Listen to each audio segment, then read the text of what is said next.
अमेबला परिडा 488 वर्ग अनुदान प्राप्त महाविद्यालय राज्य कार्यकारिणी बैठक सदस्य। आपण मैंने शुणिले वर्तमान सभापति आमर जो कहते आपण मैंने देखुं 488 वर्गर अध्यापक कर्मचारी माने आज पर्यंत माने एमती भी लोक अच्छा 35 वर्ष चाकरी करके भी रिटायर्ड कर सारे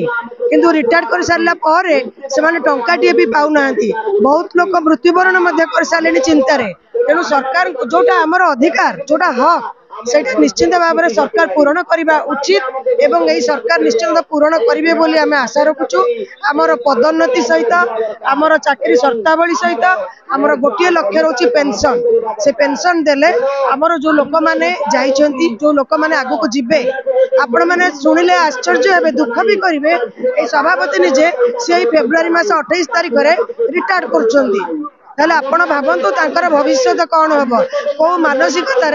गोटे कर्मचारी अनुष्ठान विदाय नहीं जीव तार परिवार सब टंकाटे भी पाई परिबो नाही। तेणु आपण मानक माध्यम रे आमे जणाउचु जे आपण माने सरकार पाखे यही कथा को आपणकर गणमाध्यम रे जणातु जे जो हमर नार्य दाबी नार्य अधिकार पेंशन प्रमोशन एवं चाकरी शर्तावली ताकू हमको यथाशीघ्र दियंतु एटा हमर हक किछि अन्याय भाव रे आमे मागुना। डॉक्टर प्रशांत कुमार प्रधान सभापति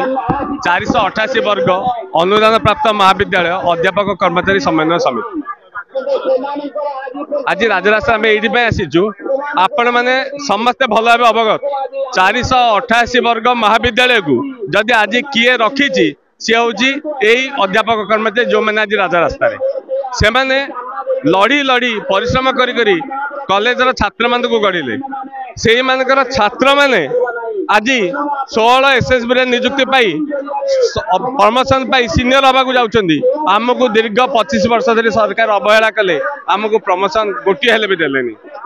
जेतेक अणशिक्षक कर्मचारी अछंदी ताकू एमएससी भी देलेनी जो मैंने अवसर ग्रहण करी गले से माने को पेंशन देलेनी। आपण माने निजे उद्यम करंतु जदि आज आमे